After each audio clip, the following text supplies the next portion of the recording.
आज आमचा झाला धोंडा सेलिब्रेट.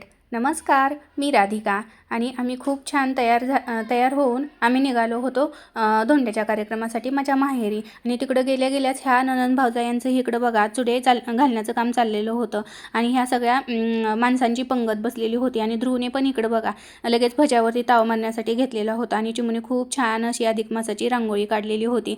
आणि इकडं ह्या दोघींचं डेकोरेशनच करण्याचं चाललेलं होतं. आणि तुम्ही बघू शकता केळीच्या पानांमुळं ह्या डेकोरेशनला किती छान लुक आलेला आहे. आणि सगळं ठेवल्यानंतर खूपच छान दिसत होतं.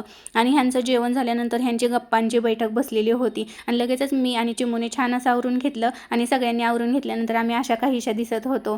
आणि लगेचच मग तेजोने आमच्या एंट्रीची इकडं तयारी सुरू केलेली होती. मग त्याप्रमाणे तिने आम्हाला ओवाळून वगैरे घेतलं.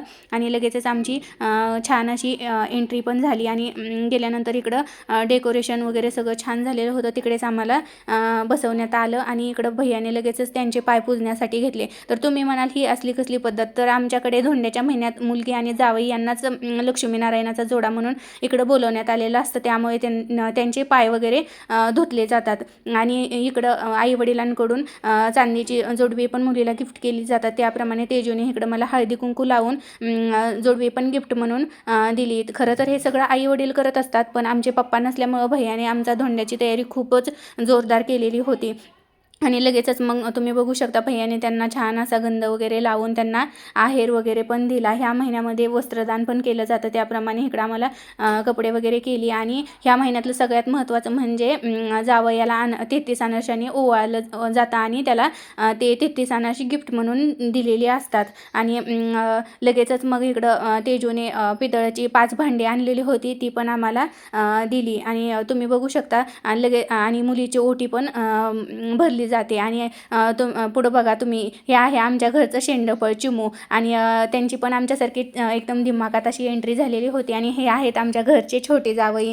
आणि भैयाने लगेच त्यांचे पण पाय वगैरे धुण्यासाठी घेतले. आणि सगळं आमच्याप्रमाणेच त्यांचं पण करून घेतलं. तर धोंडे जेवण म्हणजे काय, तर धोंडे जेवण म्हणजे पारंपरिक असं गोड पदार्थाचं जेवण दिलं जातं. आणि धोंड्याच्या महिन्यात काही काही भागात वेगळी प्रथा असते, तर काही भागात वेगळी. तर आमच्याकडे असं केलं जातं. आमच्याकडे धोंड्याच्या महिन्यात 33 अनारसे, 33 बताशे, 33 धोंडे जावयाला दिले जातात.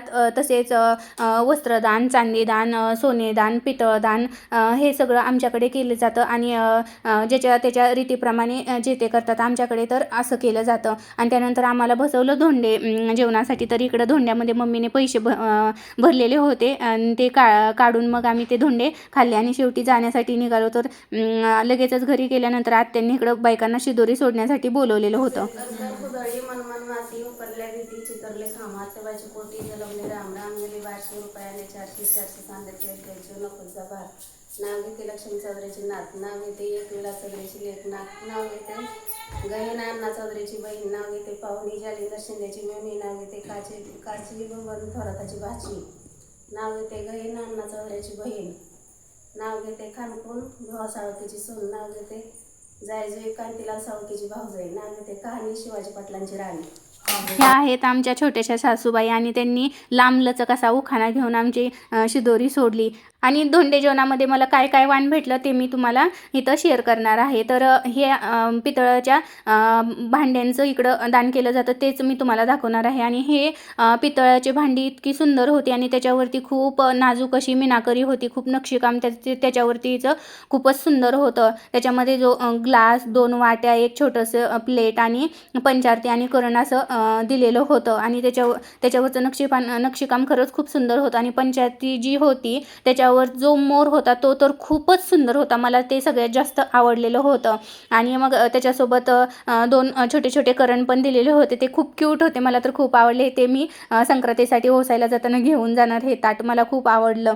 आणि तुम्ही बघू शकता ही छोटीशी प्लेट पण त्याच्यासोबत दिलेली होती. आणि हे आपण वटपौर्णिमा संक्रांतीला घेऊन जाऊ शकतो. आणि सगळ्यात महत्त्वाचा आणि बायकांच्या आवडीचा विषय म्हणजे साडी. तर ही साडी मला वाणामध्ये दिलेली होती. आणि खरंच खूप सुंदर होती. चंदेरी सिल्क मधून असल्यासारखं ह्याचं कापड आहे आणि खूप चमकती आहे पण आणि खूप सुंदर पण होती आणि चापून चोपून बसेल असं मला तरी वाटते. आणि माझ्याकडे ग्रे कलर पण नव्हता, त्याच्यामुळे मला ही दिल्यानंतर मी तर खूप खुश झाले. त्याच्या ब्लाऊज पीस पण खूप सुंदर आहे आणि त्याचा पदर पण खूपच छान आहे आणि ग्रे कलर माझ्याकडे नसल्यामुळे मी खूप खुश झाले. आणि सगळ्यात मला जोडवी पण वाणामध्ये भेटलेली होती आणि ती खूप छान पण होती. त्याच्यावरती पूर्ण फुलांची डिझाईन होती आणि अशी नाजूकशीच जोडवी मला आवडतात. झूम केल्यानंतर तुम्ही बघू शकता किती सुंदर अशी जोडवी आहेत. आणि तुम्हाला माझा हा ब्लॉग कसा वाटला प्लीज मला कमेंट करून सांगा आणि असेच व्हिडिओ बघण्यासाठी लाईक शेअर आणि सबस्क्राईब करा माझ्या चॅनलला. चला बाय.